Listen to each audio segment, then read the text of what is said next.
नमस्कार साथियों, प्रताप क्लासेस के यूट्यूब प्लेटफॉर्म पर आप सभी का हार्दिक स्वागत है, अभिनंदन है। आरएसएसबी पेपर 2025 हम डेली जो है नवीनतम प्रश्न पत्र राजस्थान जीके के रिवाइज कर रहे हैं। तो पेपर संख्या आज हमारा 9 नंबर आ चुका है। तो आगामी परीक्षाओं के लिए महत्वपूर्ण होने वाला है। तो आपकी छोटी सी क्लास रहती है 10-15-20 मिनट की, तो आपको डेली रिवाइज करवाया जाता है और अन्य क्वेश्चनों के साथ में आपको तथ्य भी बताया जाता है, ताकि आप उन प्रश्नों के माध्यम से अन्य तथ्य भी तैयार कर सको और किस प्रकार के प्रश्न पूछे जाते हैं वो भी आप देख सको। तो सभी साथी वीडियो को लाइक करें, शेयर करें और चैनल पर नए हैं तो चैनल को सब्सक्राइब कर लें और बेल आइकन का घंटा दबा लें, जिससे हम वीडियो अपलोड करेंगे आपके पास वीडियो पहुँच पाएगी। तो बात करते हैं, सीधा पॉइंट पर आते हैं, क्वेश्चनों की बात करते हैं। तो डेली हम पेपर रिवाइज करते हैं अपनी कनिष्ठ अभियंता यानी मैकेनिकल इलेक्ट्रिकल यांत्रिक के जो पेपर है उसमें राजस्थान जीके के किस प्रकार के प्रश्न पूछे जाते हैं। सबसे पहले प्रश्न देखिए, भारतीय संविधान के किस अनुच्छेद के तहत राजस्थान राज्य चुनाव आयोग का गठन किया गया है। बड़ा अच्छा प्रश्न है और ये प्रत्येक एग्जाम के अंदर टॉपिक के अंदर है। प्रत्येक जो भी एग्ज़ाम है वहाँ पे सिलेबस के अंदर टॉपिक दिया हुआ है। तो स्टेट सिलेक्शन कमीशन की बात करेंगे, इसका जो अनुच्छेद होगा कि राज्य चुनाव आयोग का गठन वो कहाँ पे हुआ था, ये अपने 243 अनुच्छेद नंबर है 243 के, यानी जिसे हिंदी में टैग के नाम से जाना जाता है, ये आपको याद रखना है। अब हम बात करें, ये है भाग कौन से, भाग 9 के अंदर है। भाग 9 के अंदर राज्य चुनाव आयोग का गठन किया गया है और कहाँ पे है, इसका मुख्यालय जयपुर के अंदर है। भी इसका मुख्यालय जयपुर के अंदर है। हम बात करें तो देखिए, पंचायती राज, इसी राज्य चुनाव आयोग का पंचायती राज संस्थानों के अंदर देखिए, पंचायती राज संस्थाओं हेतु इसके लिए अनुच्छेद है बे 243 के या टैग के अंदर। क्या है, टैग के अंदर।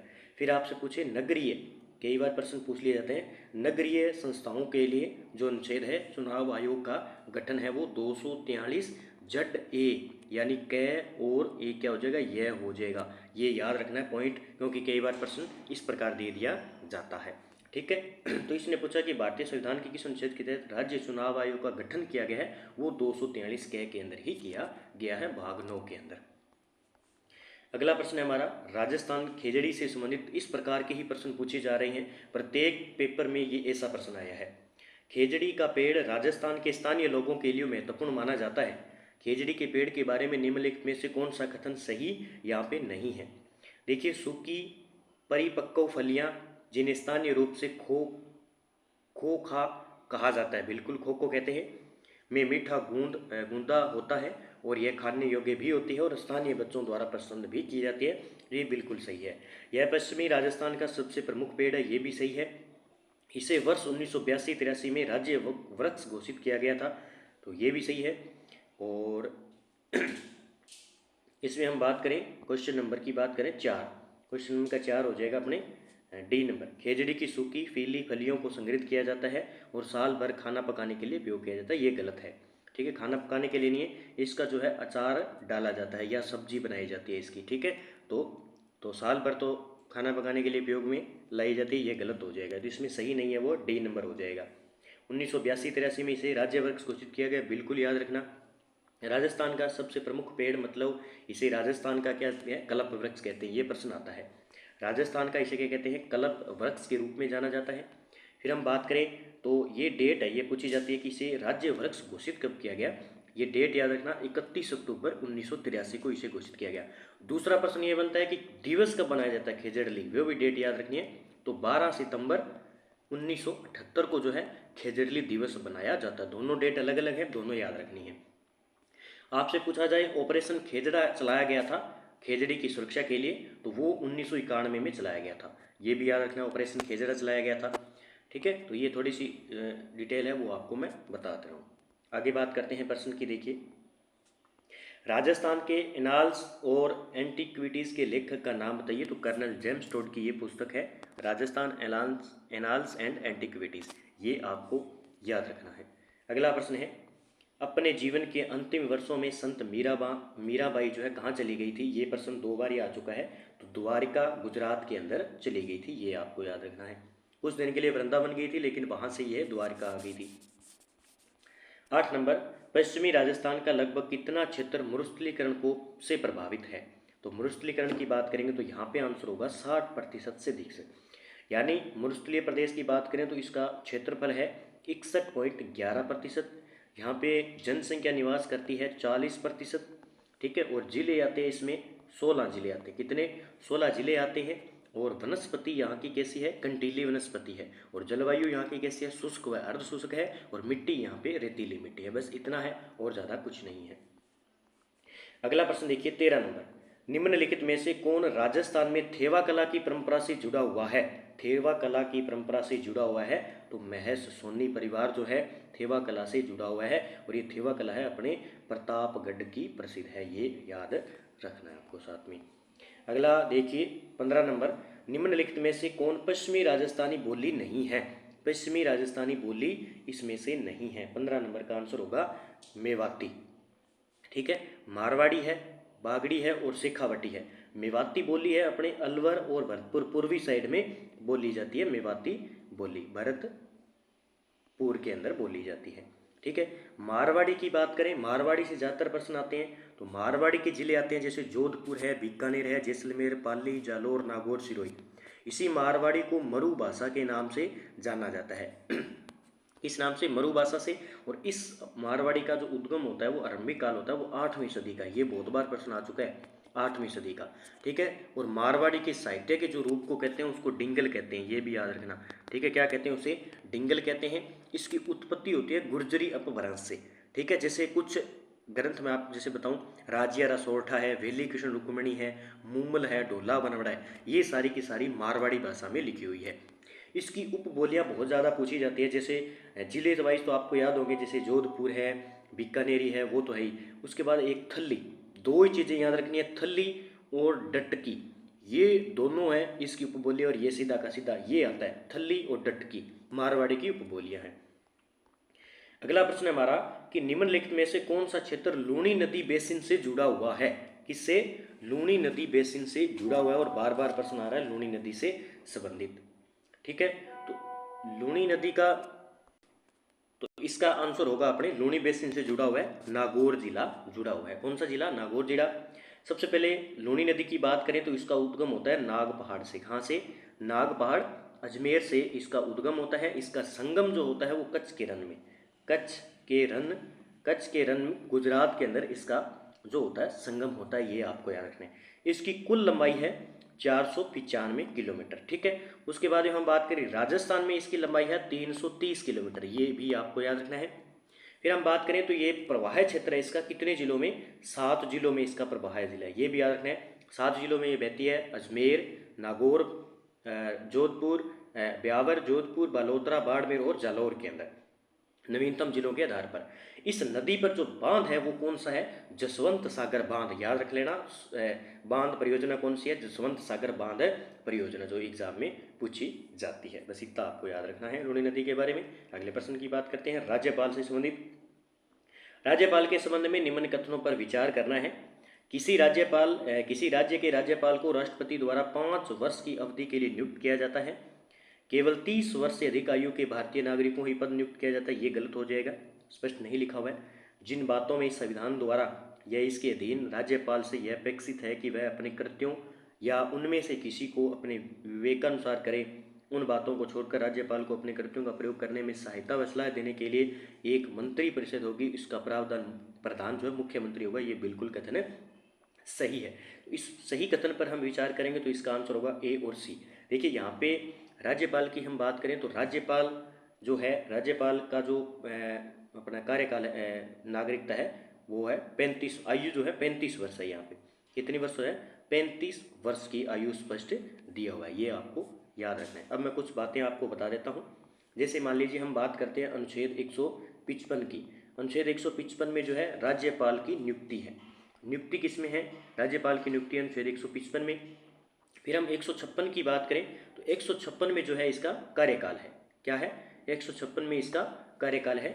और ये स्पष्ट लिखा हुआ है कि राष्ट्रपति अपने प्रसाद पर्यंत तक अपना जो है राष्ट्रपति के प्रसाद पर्यंत तक ये पद धारण करेगा राज्यपाल। ठीक है, उसके बाद में 157 में आ जाएगा अपना योग्यता। ठीक है, योग्यता 157 में आ जाएगी। और इसकी शर्तें क्या है राज्यपाल की, वो आ जाएगी 58 में। ठीक है, ये याद रखना आपको पॉइंट। उसके बाद में 159 में आ जाएगा शपथ। 159 में इसकी शपथ होगी। ठीक है, तो ये चीज़ें आपको याद रखनी है। 157 में स्पष्ट लिखा हुआ है कि 35 वर्ष की आयु होगी। आगे बात करते हैं अगले प्रश्न की। राजस्थान में किस स्थान को 100 द्वीपों का शहर कहते हैं? तो यहाँ पे आंसर होगा अपना बांसवाड़ा हो जाएगा, ये तो आपको पता ही होगा। निम्नलिखित में से किस किले को सोनार का किला कहते हैं? कल आया था सुवर्णगिरी, आज आया है सोनार का किला, तो जैसलमेर का किला हो जाएगा। जैसलमेर के अंदर है। गागरोन का किला झालावाड़ के अंदर है। जल दुर्ग है भैंसरोडगढ़ चित्तौड़गढ़ के अंदर है। और जालोर दुर्ग जालोर के अंदर है। ठीक है, अगला प्रश्न देखिए। प्रसिद्ध लोक नृत्य घुड़ला किस शहर से संबंधित है? घुड़ला नृत्य है अपने जोधपुर से संबंधित।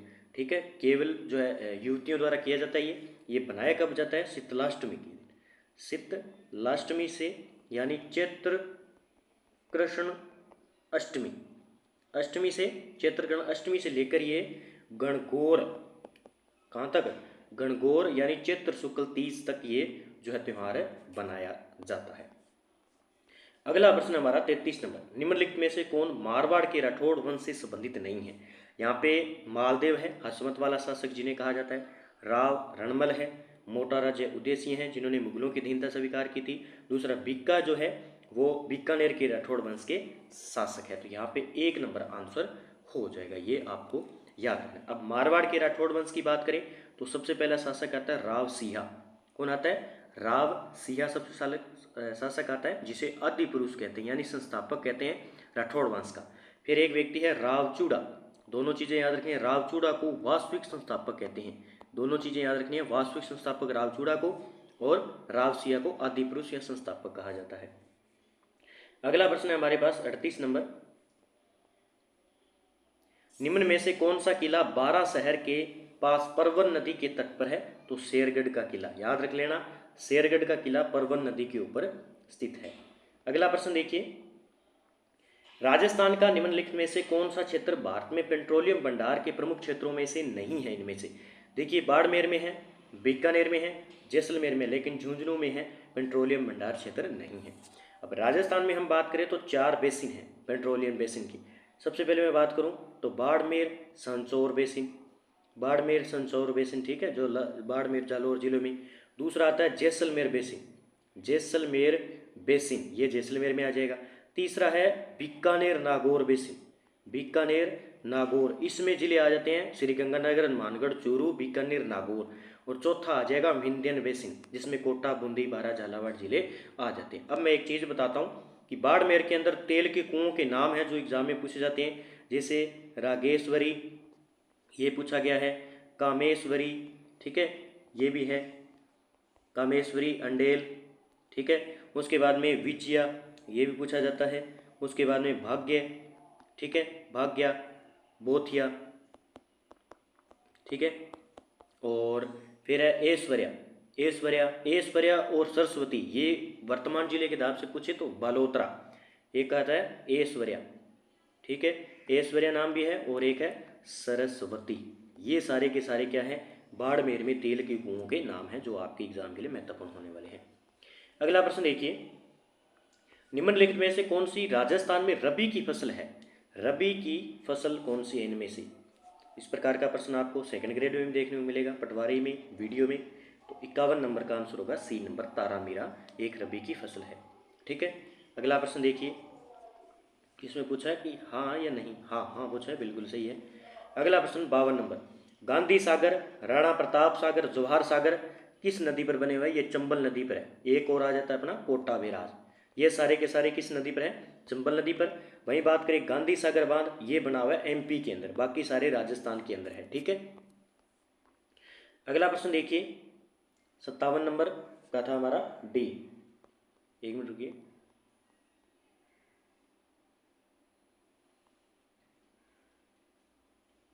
52 नंबर का सी बिल्कुल सही है। अगला प्रश्न है हमारा 58 नंबर। राजस्थान में उत्खनित क्षेत्रों में तांबा पाया गया था, इनमें से हड़प्पा वासियों को तांबे की आपूर्ति किस द्वारा की गई थी? 58 नंबर का देखिए, 58 नंबर प्रश्न की बात करें तो बी नंबर सीकर में गणेश्वर। ठीक है, तो राजस्थान में उत्तरी क्षेत्र तांबा सीकर के अंदर पाया जाता है।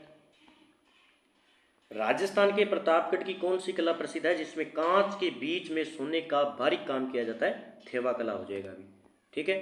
61 नंबर, राजस्थान में किस कारण से राजस्थान में निम्न में से किस कारण से राजस्थान में कम वर्षा होती है? 61 नंबर का हो जाएगा, अरावली श्रृंखला मानसून हवाओं के समांतर की स्थिति होने के कारण कम वर्षा होती है। तो इसका आंसर हो जाएगा 61 नंबर का डी।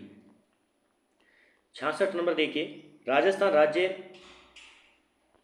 राजस्थान राज्य मानवाधिकार आयोग के संदर्भ में निम्न में से सही कौन सा है? इसके एक अध्यक्ष भारत के सर्वोच्च न्यायालय के सेवानिवृत्त न्यायाधीश होते हैं। इसका गठन 18/1/1999 को राजस्थान सरकार द्वारा जारी अधिसूचना द्वारा किया गया था। आयोग अक्टूबर 2000 से कार्यात्मक हुआ। राजस्थान मानवाधिकार आयोग में एक अध्यक्ष और 3 सदस्य होते हैं, तो ये गलत हो जाएगा। राजस्थान मानवाधिकार आयोग में एक अध्यक्ष होता है और 2 सदस्य होते हैं, टोटल 3 व्यक्ति होते हैं, तो ये आपको याद रखना है। डी नंबर इसका आंसर हो जाएगा। 67 नंबर देखिए, पहाड़ियों से लेकर मैदान तक शहर के किलों का निर्माण की अवधि थी। 67 नंबर प्रश्न देखिए, नया प्रश्न है ये। तो राजपूतों और मुगलों के बीच सौहार्दपूर्ण संबंध के कारण। ठीक है, तो पहाड़ियों से मैदानों तक शहर के किलों का निर्माण, ठीक है, राजपूतों और मुगलों के बीच में सौहार्दपूर्ण संबंध के कारण। 71 नंबर प्रश्न देखिए, निम्नलिखित में से कौन सा अधिनियम राज्य सूचना आयोग के गठन का प्रावधान करता है? 71 नंबर का आंसर होगा डी, सूचना का अधिकार अधिनियम 2005। ये बार बार प्रश्न आ रहा है। अगला प्रश्न 73 नंबर, राजस्थान में निम्नलिखित में से कौन सा बहुउद्देशीय जल विद्युत सिंचाई है? इसने पूछा है कि जल विद्युत सिंचाई बांध कौन सा इनमें से बहुउद्देशीय परियोजना है, लेकिन जल विद्युत कौन सा है? तो माही बजाज सागर बांध है जो जल विद्युत सिंचाई है।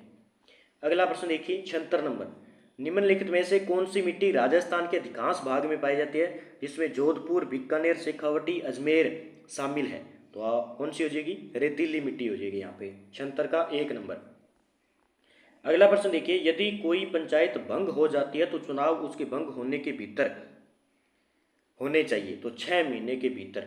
ठीक है, तो याद रखना सबसे पहले तो अनुच्छेद, ये जो बात कही गई है वो अनुच्छेद 243 अडय, या जिसे हम शॉर्टकट में ई के नाम से जाने जाते हैं। इसमें कार्यकाल जो दिया गया है वो पंचायती राज का 5 वर्ष का है। कितने? 5 वर्ष का है। और जो सदस्य और अध्यक्ष होगा उसका भी कार्यकाल 5 वर्ष का होगा। ठीक है, तो ये आपको याद रखनी है। ठीक है, तो इसमें ये बात लिखिए, यदि कोई पंचायत भंग हो जाती है तो चुनाव उसके भंग होने के भीतर होने की जो 6 महीने के भीतर होने चाहिए। कितने महीने के? 6 महीने के भीतर। ठीक है, तो इसका आंसर ए हो जाएगा। वहीं बात करें, एक छोटी सी बात और बता देता हूँ जहाँ से वीडियो पटवार के अंदर एग्जाम में प्रश्न पूछा जा सकता है आपसे। ग्राम सभा का प्रश्न आता ही आता है उनमें से। ग्राम सभा का उल्लेख है 243 क ए के अंदर है, ये याद रखना है आपको। और पंचायती राज अधिनियम 1994 के अध्याय 2 के अंदर है भी ये अध्याय। आजकल प्रश्न यहाँ तक पूछे जाने लगे कौन सी अध्याय के अंदर है। ठीक है, ये जो ग्राम सभा है इसके कार्यों व शक्तियों का जो निर्धारण करेगी वो राज्य विधानमंडल करेगी, ये याद रखना है। अब ग्राम सभा है तो ग्राम सभा की बैठक तो बुलानी पड़ेगी, तो बैठक कौन बुलाएगा? सरपंच बुलाएगा।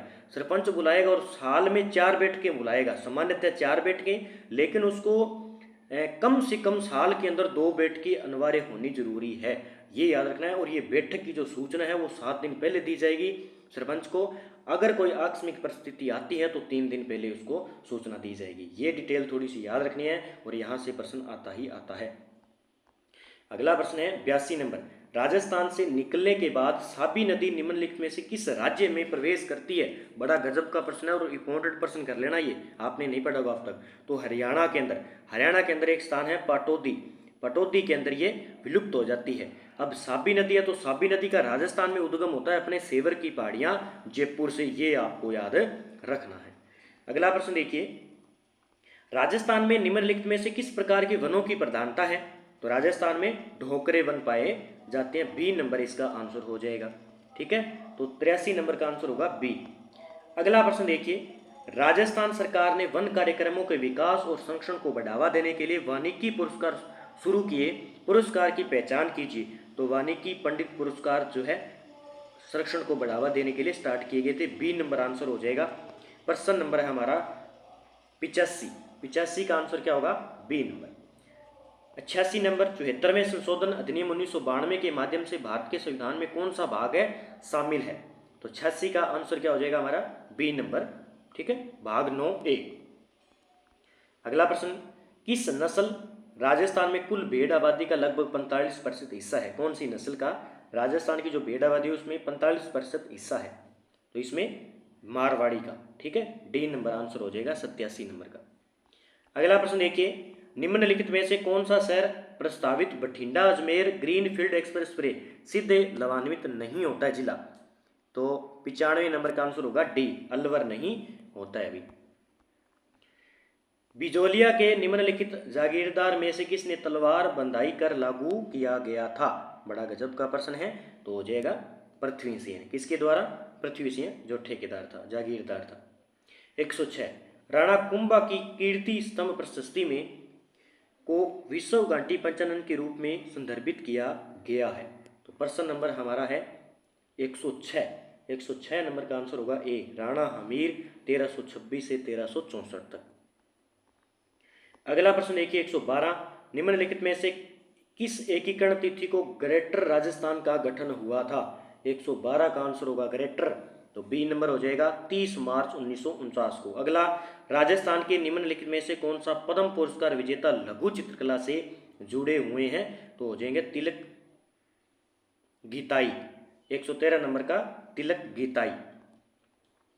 अगला प्रश्न देखिए, उच्च वर्ग के गणमान्य व्यक्तियों द्वारा पहने जाने वाले तुर्रा, सरपेच, बालाबंदी, डुगडुगी, गोसपेच, ये पटवार और वीडियो के लिए बहुत ही महत्वपूर्ण है। अच्छे तरीके से इन क्वेश्चनों को देख ले, सीधा का सीधा देखने को मिलेंगे। 116 का होगा, मुगल और राजपूत दोनों नस्लों से विकसित है भी ये। ठीक है, तुर्रा है, सरपेच है, बालाबंदी है, डुगडुगी और गोसपेच है।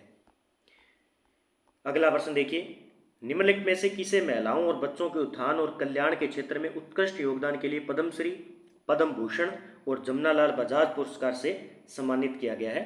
तो सी नंबर, श्रीमती रतन शास्त्री। ठीक है, तो ये इतने जो प्रश्न थे इसके अंदर पेपर देख लो। कनिष्ठ अभियंता यांत्रिक विद्युत डिप्लोमा धारक संयुक्त सीधी भर्ती 2024 की है।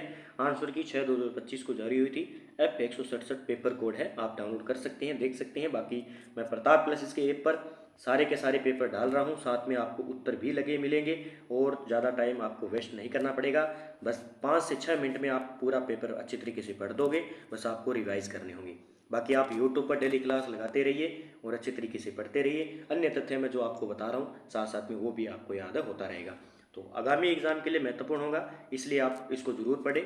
और सभी साथी वीडियो को लाइक करें, शेयर करें और चैनल पर नए हैं तो चैनल को सब्सक्राइब कर लें। जय हिंद, जय भारत दोस्तों।